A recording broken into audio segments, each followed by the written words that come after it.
उस सूरत में ये संभव नहीं है। भारतीय जनता पार्टी अपना पक्ष स्वयं अपने आप रखने में सक्षम है, लेकिन उनकी ओर से जिस प्रकार से बातें कही जा रही है कि साथ चलिए, हमको जहां बात कहनी होगी अपने तरीके से बात करें। आप अपना पक्ष रखिए और अपना पक्ष प्रभावी ढंग से रखिए, तथ्य के साथ रखिए, राजनीतिक मकसद के साथ मत रखिए। ये माना जाए कि भाजपा ने आरडीजी बंद होने को विरोध नहीं किया है, नहीं, विरोध नहीं। इससे ये तो आप क्या सरकार के साथ, जिस तरह से प्रस्ताव में बात की गई है, कि आप सरकार के साथ जाएंगे, प्रधानमंत्री से मुलाकात करेंगे?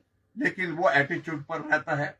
जिस तरह का माहौल कांग्रेस के लोगों ने यहाँ पर सिर्फ राजनीतिक मकसद को हासिल करने के लिए यहाँ पर सारा एक वातावरण खड़ा करने की कोशिश की है, उस सूरत में ये संभव नहीं है। भारतीय जनता पार्टी अपना पक्ष स्वयं अपने आप रखने में सक्षम है, लेकिन उनकी ओर से जिस प्रकार से बातें कही जा रही है कि साथ चलिए, हमको जहां बात कहनी होगी अपने तरीके से बात करें। आप सर राजनीतिक मंशा की बात कर रहे हैं, लेकिन मुख्यमंत्री ने तो हाउस में कहा, वो भी वही बात कह रहे हैं जो आपने 15 फाइनेंस कमीशन के सामने रखी, 16 के सामने रखी, और जब आप सत्ता से हटे तो आपके सुर बदल गए।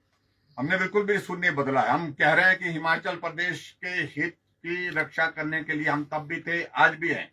और हिमाचल प्रदेश में revenue deficit grant Himachal Pradesh को अगर अब की बार नहीं मिली है तो एक फैसला पूरे राष्ट्र को ध्यान में रखते हुए केंद्र सरकार ने लिया है। आप अपना पक्ष रखिए और अपना पक्ष प्रभावी ढंग से रखिए, तथ्य के साथ रखिए, राजनीतिक मकसद के साथ मत रखिए। ये जिम्मेवारी प्रदेश सरकार की है और इस जिम्मेवारी के लिए जहां भारतीय जनता पार्टी की बात है, हम अपने आप इस बात को लेकर के विचार करेंगे किस प्रकार से हमने अपनी बात। सर, आप उम्मीद करते हैं कि केंद्र सरकार से आरडीजी जो बंद कर दी गई है, जब आप पक्ष रखेंगे तो इसको जारी किया जा सकता है? देखो, हमें उम्मीद के बारे में अभी तक हम इस सारी बात को लेकर नहीं, लेकिन प्रदेश सरकार की जिम्मेवारी बनती है कि वो अपने बात को तर्क के साथ रखे। राजनीतिक मकसद को हासिल करने के लिए ये इस प्रकार की ओछी राजनीति मैं कह सकता हूँ, ये प्रदेश हित में नहीं। सर, हाउस के लिए क्या कहेंगे?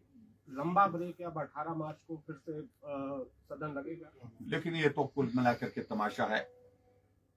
बजट सत्र और बजट सत्र में महामहिम राज्यपाल जी का अभिभाषण 2 मिनट 7 सेकंड का, और ऐसी सूरत में उस पर चर्चा सबसे पहले होनी चाहिए थी। उस पर चर्चा अभी तक हुई नहीं। रेवेन्यू डेफिसिट ग्रांट का जो यहाँ पर इन्हें रेजोल्यूशन और खासतौर से जिस पर चर्चा लाई 102 के अंतर्गत, उस पर चर्चा पूरी हुई है और होना तो ये चाहिए था। कल के बाद आगे बढ़कर के सत्र चलता और महामहिम राज्यपाल महोदय जी के अभिभाषण पर चर्चा होती। धन्यवाद प्रस्ताव जो गवर्नमेंट की ओर से आता है उस पर चर्चा होती, जिस पर सब सदस्य बोलते। लेकिन बहुत सारा, क्योंकि इनका सिर्फ राजनीतिक मकसद है कि 17 मार्च को शायद केंद्र सरकार का बजट प्रस्तुत होना है, वो उसका इंतजार कर रहे हैं और इसलिए उन्हें 18 तारीख को ये अपना बजट, मुझे जो जानकारी मिली, मुझे पूरा सुनाई नहीं दिया क्या डेट दी है, 18 मार्च को तो है बजट सत्र शुरू होगा। इस प्रकार की स्थिति कभी भी नहीं आई है जो वर्तमान में आई। सर, 16 मार्च को राज्यसभा का चुनाव जो है वो हिमाचल प्रदेश की खाली सीट पर हो रहा है, क्या भाजपा अपना प्रत्याशी करेगा? इन सारी चीज को लेकर के ये पार्टी के स्तर पर अभी चर्चा हुई। आज नोटिफिकेशन हुई है, मुझे लगता है कि इसके बाद चर्चा करने के बाद पार्टी का जो नेतृत्व फैसला करती है उस पर आगे